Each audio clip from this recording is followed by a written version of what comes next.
नमस्कार दोस्तों, एक बार फिर से आपका स्वागत है न्यूज प्लॉट के विशेष कार्यक्रम द पॉलिटिकल प्लॉट में।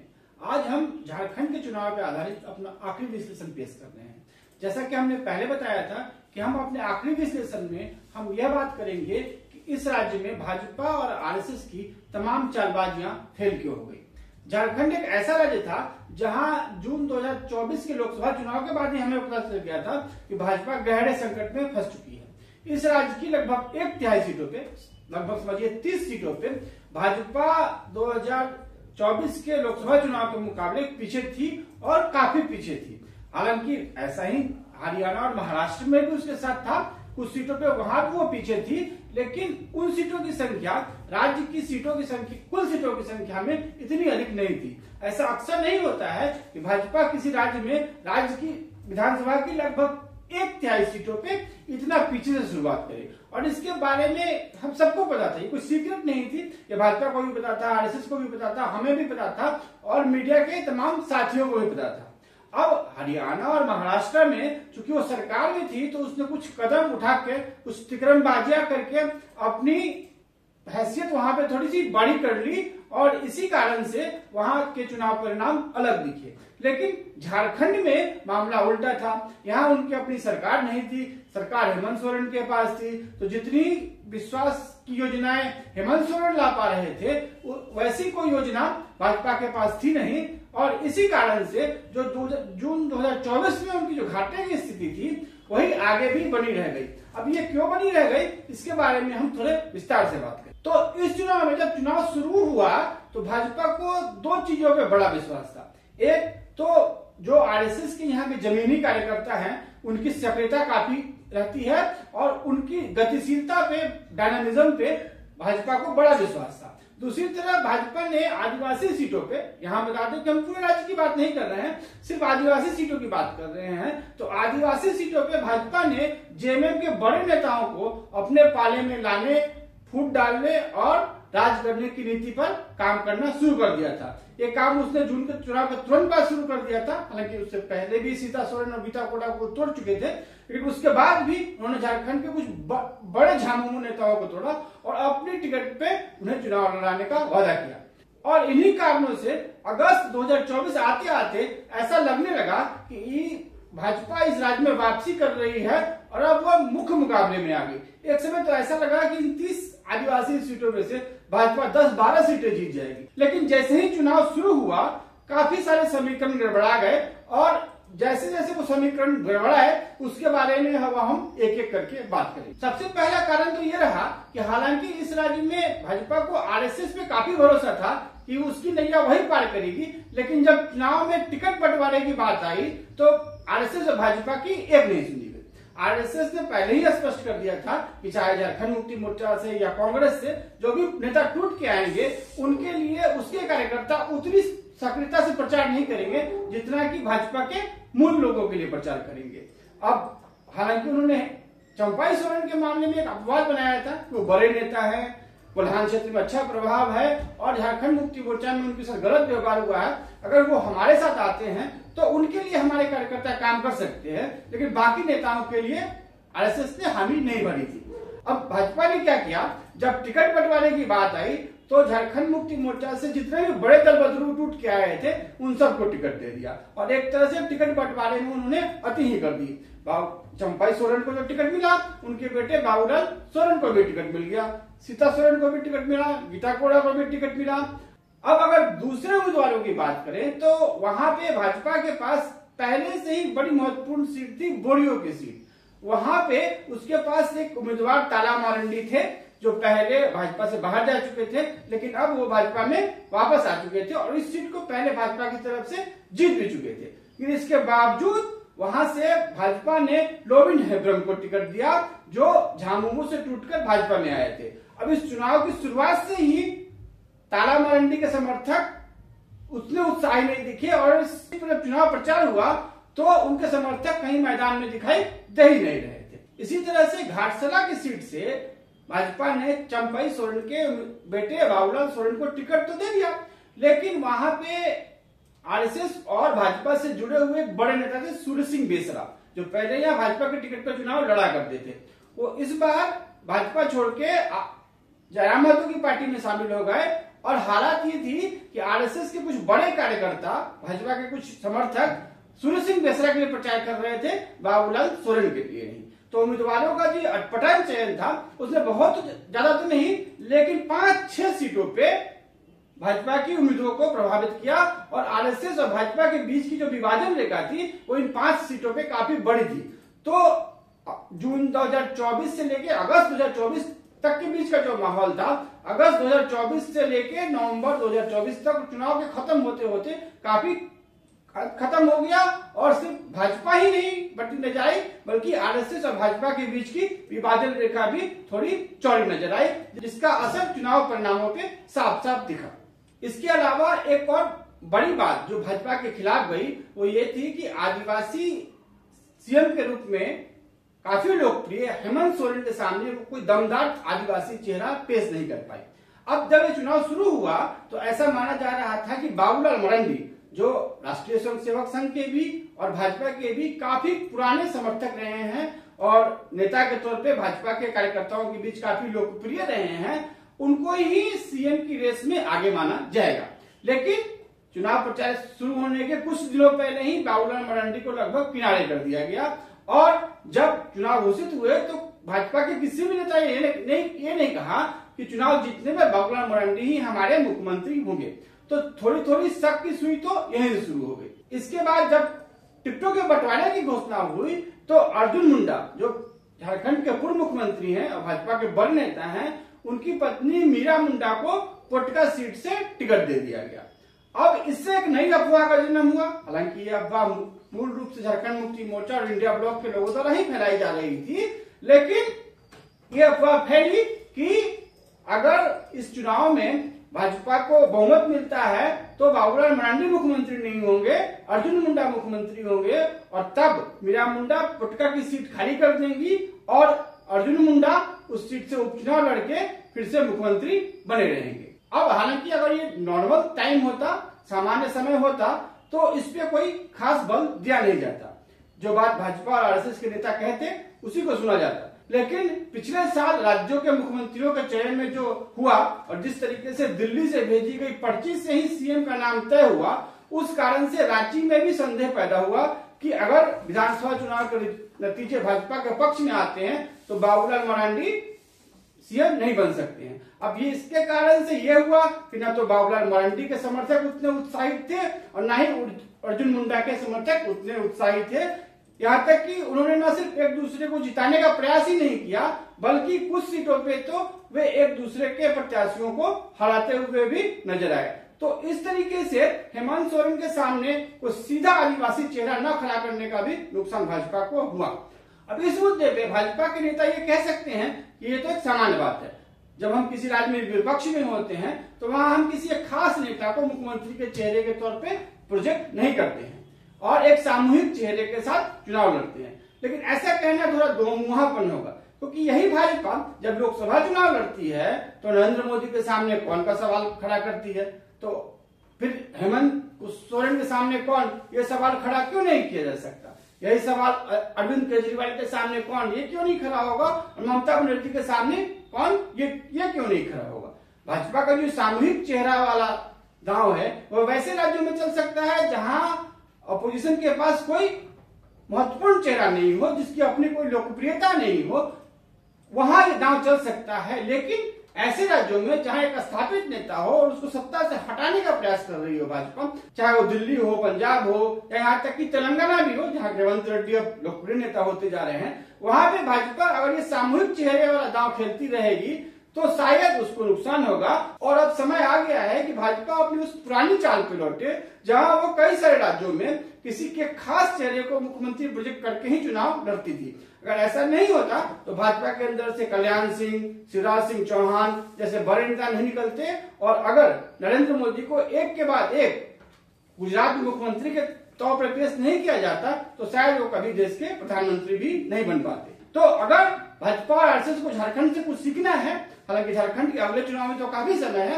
लेकिन अगर दूसरे राज्यों के लिए कुछ सीखना है तो ये कि सीएम के चेहरे पे थोड़ी सी स्पष्टता होनी चाहिए और पर्ची वाले सीएम का जो चलन है उसको बंद करना पड़ेगा। इसका नुकसान उसको झारखंड में हुआ है और आगे आने वाले कुछ राज्यों में भी हो सकता है। अब झारखंड की बात करें तो यहाँ पे भाजपा के पास कोई नया आदिवासी चेहरा नहीं है।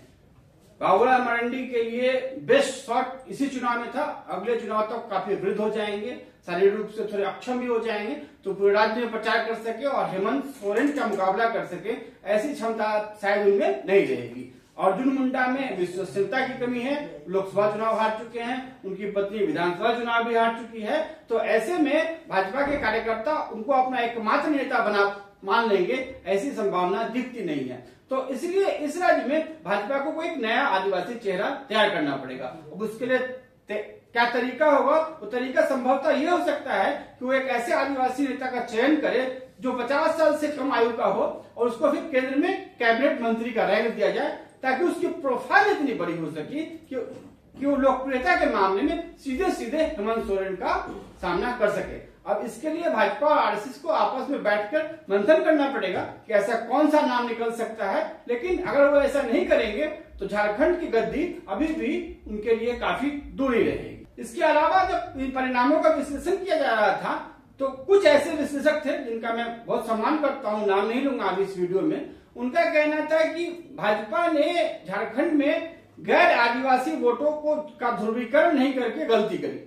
उनका कहना था कि भाजपा के सामने हरियाणा में भी ऐसी चुनौती थी जहां जाट उसके खिलाफ नाराज थे, और महाराष्ट्र में भी ऐसी स्थिति थी जहां मराठा कम्युनिटी उसके खिलाफ आंदोलनरत थी, लेकिन उसने वहां पे जाटों और मराठाओं के खिलाफ ध्रुवीकरण करा के चुनाव जीतने में सफलता हासिल की। अगर भाजपा झारखंड में भी ऐसा करती और गैर आदिवासी सीटों पर ध्रुवीकरण का प्रयास करती तो हो सकता था कि इस चुनाव में उसको जीत मिल सके, लेकिन इस समीक्षा में थोड़ी सी कमी है। अब कमी यह है कि हरियाणा और महाराष्ट्र में आप गैर मराठा और गैर जाट की राजनीति कर सकते हैं। वहां पे हरियाणा में आप किसी जाट सीट पे किसी गैर जाट को लड़ा सकते हैं और फिर जाट उम्मीदवार के खिलाफ वोटों का ध्रुवीकरण कर सकते हैं। ऐसी ही रणनीति थोड़ी सी महाराष्ट्र में भी काम कर सकती है, लेकिन झारखंड में क्या है? झारखंड में तो 27 सीटें यानी कि राज्य विधानसभा की 1/3 सीटें पहले से ही आदिवासी समुदाय के लिए आरक्षित है। तो अगर आप इन 27 सीटों पे अपनी स्थिति मजबूत नहीं करेंगे तो ये तो आपके हाथ से पहले ही निकल गई। उसके अलावा बाकी जो 54 सीटें हैं उनमें से 5-6 सीटें ऐसी हैं जो अब अल्पसंख्यक बहुल हो गई हैं और जहां पे भाजपा के लिए जीतना मुश्किल हो गया है। तो कुल मिलाकर राज्य में 45-46 ही ऐसी सीटें बचती हैं जहां पे आदिवासी और मुस्लिम समुदाय का जो मिला जुला आंकड़ा है वो 50% से ऊपर नहीं हो, और वैसी स्थिति में कोई भी यह कल्पना नहीं कर सकता कि भाजपा बची हुई 45-46 सीटों में से 42 सीटें जीतकर बहुमत ला सकती है। तो सिर्फ और सिर्फ गैर आदिवासी वोटों पर राजनीति करने का जो सिद्धांत कुछ विश्लेषकों द्वारा छोड़ा गया है वो एकदम बेकार है और उस पर तो भाजपा और आरएसएस को सोचना भी नहीं चाहिए। इसके अलावा झारखंड एक ऐसा राज्य होता जा रहा है जहां पे अल्पसंख्यक लोगों की आबादी काफी अधिक हो रही है। 2011 की जनगणना की बात करें तो यहाँ पे करीब 14.3% मुस्लिम मतदाता थे, करीब 5% के आसपास ईसाई मतदाता थे। लेकिन याद रखना होगा कि 2011 की जनगणना के लिए जब आंकड़े जुटाए जा रहे थे तो उसका काम साल 2008 में ही खत्म हो गया था, और पिछले 16 सालों में इस राज्य के डेमोग्राफिक प्रोफाइल में बड़ा बदलाव आया है। झारखंड एक अपेक्षाकृत शांत राज्य है और वहां पे व्यापार की संभावनाएं भी ज्यादा हैं, इसलिए बंगाल से, बिहार से, यहाँ तक कि त्रिपुरा और आसाम से भी मुस्लिम समुदाय के काफी सारे लोग पिछले 15 सालों में सेटल हुए हैं झारखंड में, और उन्होंने अब अपना अपना दायरा थोड़ा बढ़ा लिया है। इसलिए जहां पहले 1 या 2 सीटें ही मुस्लिम बहुल थी झारखंड में, इस समय 3 या 4 सीटें वहां ऐसी गई हैं जहां मुस्लिम मतदाताओं की आबादी 30-40% से ज्यादा हो। इसके अलावा 2011 की जनगणना में हालांकि 5% ईसाई लोग थे, लेकिन अब पिछले 15 सालों में काफी संख्या में आदिवासी समुदाय के मतदाताओं ने अपने आप को ईसाई धर्म के रूप में धर्मांतरित कर लिया है। हालांकि अभी भी वो ये नहीं मानेंगे कि वो ईसाई हैं, क्योंकि आदिवासियों को जो आरक्षण का लाभ मिलता है अगर वो अपने आप को ईसाई घोषित कर लेते हैं तो उस लाभ से वंचित रह जाएंगे। लेकिन फिर भी झारखंड में ऐसी 10% आबादी है जो ईसाई मान्यताओं का पालन करती है। उसमें से कुछ लोग अपने आप को खुलेआम ईसाई बता सकते हैं, कुछ उनको छुपा सकते हैं, लेकिन हमें ये मानकर चलना ही होगा कि करीब 10% ऐसी आबादी है झारखंड में जो हिंदू नहीं है बल्कि अब ईसाई बन चुकी है। इसके अलावा झारखंड में करीब 10-12% ऐसी आबादी है जो आदिवासी है और सरना कल्ट का, सरना संप्रदाय का पथ अपनाती है। ये लोग अभी भी हिंदू रीति रिवाज को मानते हैं, हिंदू देवताओं की भी कभी कभी पूजा कर लेते हैं, लेकिन हिंदुत्व के प्रति उनका वैसा आकर्षण नहीं है जैसा कि अन्य जातियों का रहा है। तो अगर हम कुल मिला के झारखंड की प्रोफाइल देखें तो यहाँ करीब 35-36% ऐसे मतदाता हैं जिनका हिंदुत्व के प्रति कोई खास आकर्षण रहा नहीं है। इसीलिए आप उग्र हिंदुत्व वाली राजनीति जो आप महाराष्ट्र में चलाते हैं, जो आप उत्तर प्रदेश में चलाते हैं, जो आप असम में चलाते हैं, वो यहाँ नहीं चलेगी। योगी आदित्यनाथ और हेमंत बिश्व शर्मा का चेहरा यहाँ पे उतना नहीं चलेगा। यहाँ बटोगे या कटोगी राजनीति भी नहीं चलेगी। यहाँ आपको थोड़ा सा सॉफ्ट चेहरा पेश करना पड़ेगा।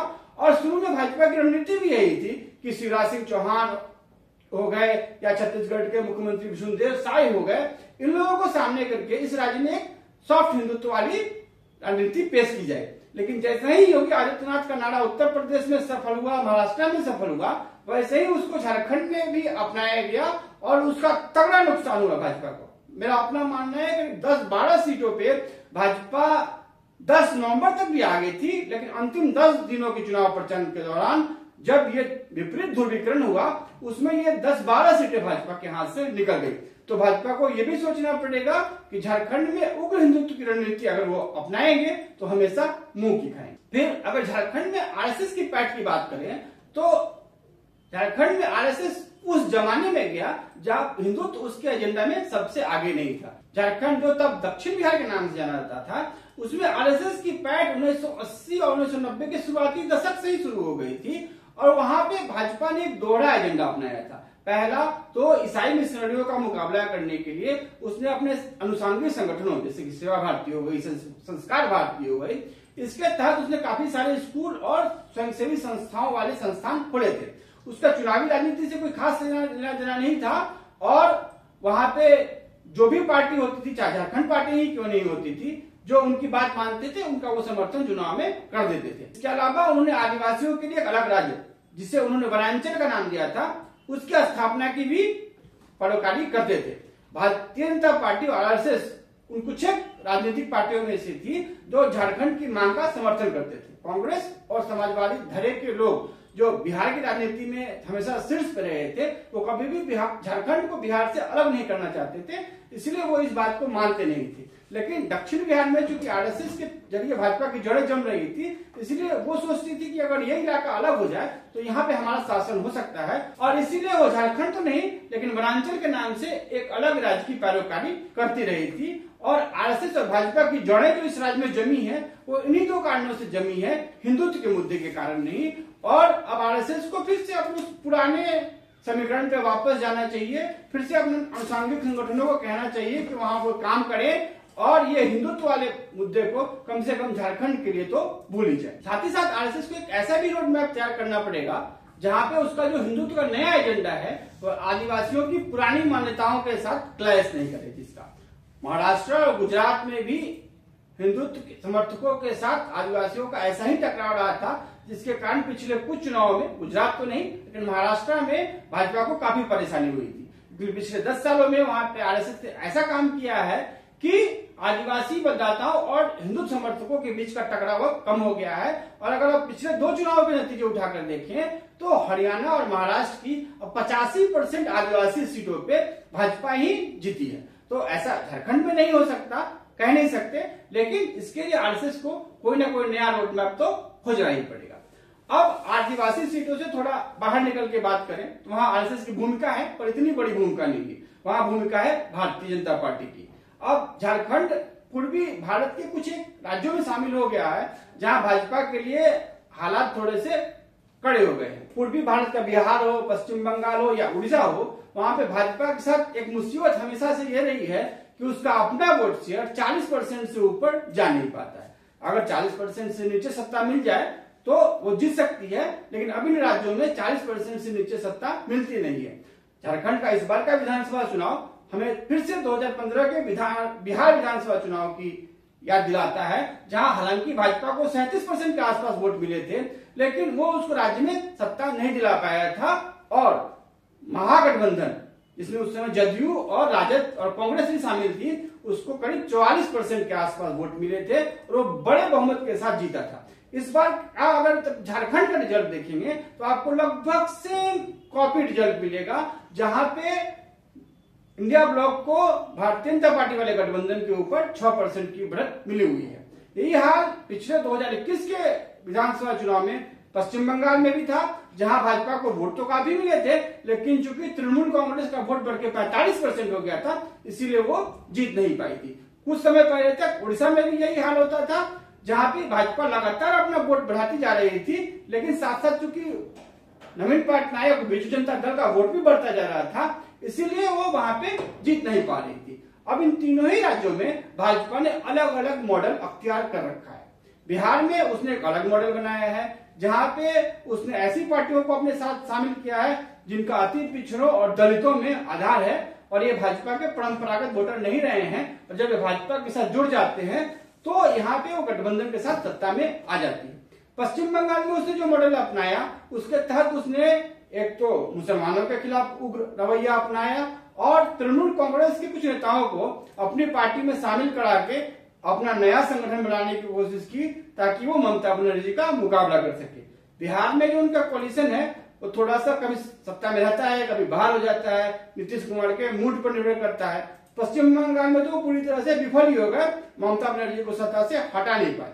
अब बात करें उड़ीसा के मॉडल की, तो वहां पे उन्होंने एक इनोवेटिव अप्रोच अपनाया और वहां पे न तो बीजू जनता दल के बड़े नेताओं को जगह दी गई भारतीय जनता पार्टी में, और ना ही वहां पे बहुत ज्यादा हिंदुत्व पे भरोसा किया, और उन्होंने इंतजार किया कि धीरे धीरे भाजपा को जो वोट शेयर है वहां बढ़े और नवीन पटनायक थोड़े से अलोकप्रिय हो तो उनकी जगह वो ले सके। तो ये तीन राज्यों में बिल्कुल अलग अलग मॉडल थे। अब अगर झारखंड की बात करें तो यहाँ उन्होंने पश्चिम बंगाल वाला वह मॉडल अपनाया जिसके तहत उन्होंने झारखंड मुक्ति मोर्चा के वरिष्ठ नेताओं को अपनी पार्टी में शामिल करके ये कोशिश की कि वो हेमंत की हालत खराब कर दे। लेकिन हेमंत इतनी मजबूती से लड़े कि सारे नेताओं के पार्टी से चले जाने के बावजूद उन्होंने भाजपा की किसी भी योजना को सक्सेसफुल नहीं हुआ। पर हेमंत इतने बड़े लड़ाके निकले कि अपने सारे नेताओं के भाजपा की तरफ चले जाने के बावजूद उन्होंने भाजपा की किसी भी चाल को सफल नहीं होने दिया। तो झारखंड में भाजपा का पश्चिम बंगाल वाला मॉडल तो बिल्कुल फेल हो चुका है।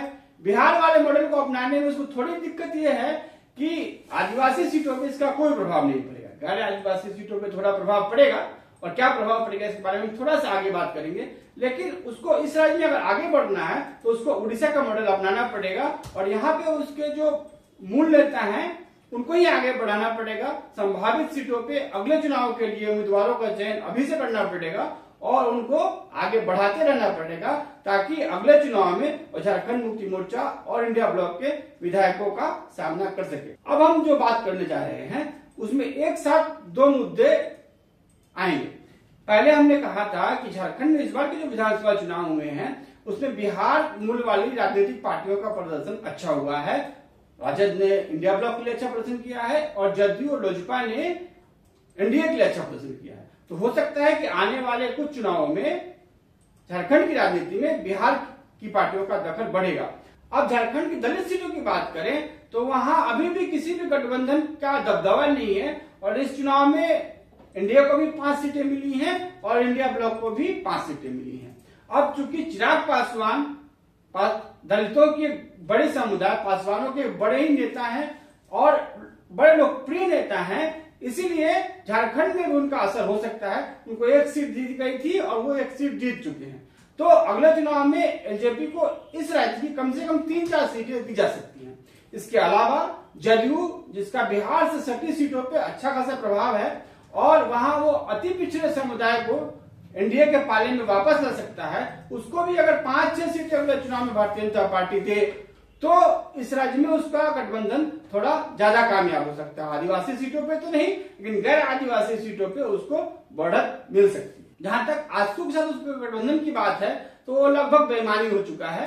कुर्मी वोटों पे जो भी पकड़ थी सुदेश महतो और आजसू की, वो लगभग जयराम महतो और JLKM के पास शिफ्ट हो चुकी है। तो अब JLKM और जयराम महतो के प्रति उसकी क्या रणनीति रहती है भाजपा की, वो अगले 3-4 सालों में स्पष्ट होगी। लेकिन तब तक के लिए उनको आरएसएस और सुदेश महतो को तो भूल ही जाना चाहिए। अगर सुदेश महतो अपनी पार्टी का भाजपा में विलय करा ले तो अच्छा है, नहीं तो अब आने वाले चुनाव में भाजपा को झारखंड का चुनाव बिहार के अपने अन्य सहयोगियों के साथ ही और मजबूती से लड़ने की जरूरत है। और अब अंत में बात करें तो भाजपा और आरएसएस के पास इस राज्य में करने को काफी कुछ बचा है। राजनीतिक रूप से बात करें तो भाजपा के पास 2 विकल्प बचे हैं। पहला तो यह कि वह गैर आदिवासी सीटों पे बिहार के अपने सहयोगियों को थोड़ी और जगह दे और वहां पे अपना कोalition थोड़ा और बड़ा करे। इसके अलावा आदिवासी सीटों पे उसको किसी एक नए चेहरे को एक बड़े नेता के रूप में पेश करना पड़ेगा। खासकर हो और उड़ाव ये जनजातियां जो हैं आदिवासी समुदाय के अंदर, इनके बीच से अभी तक कोई बड़ा नेता उभरा नहीं है और इनके बीच ये चाह है कि उनका एक बड़ा नेता उभरे। तो अगर इन 2 सबसेट से कोई नया नेता भाजपा निकाल पाती है तो आगे आने वाले चुनाव में उसको आदिवासी सीटों पे कुछ बढ़त मिल सकती है। अब अगर आरएसएस की बात करें तो अब उसको सेवा परमो धर्मो वाला अपने पुराने नाले पे वापस जाना पड़ेगा। अगले 3-4 साल उसको इस राज्य में निस्वार्थ सेवा करनी पड़ेगी, चाहे आगे आने वाले चुनाव में इसका कोई लाभ मिले ना मिले।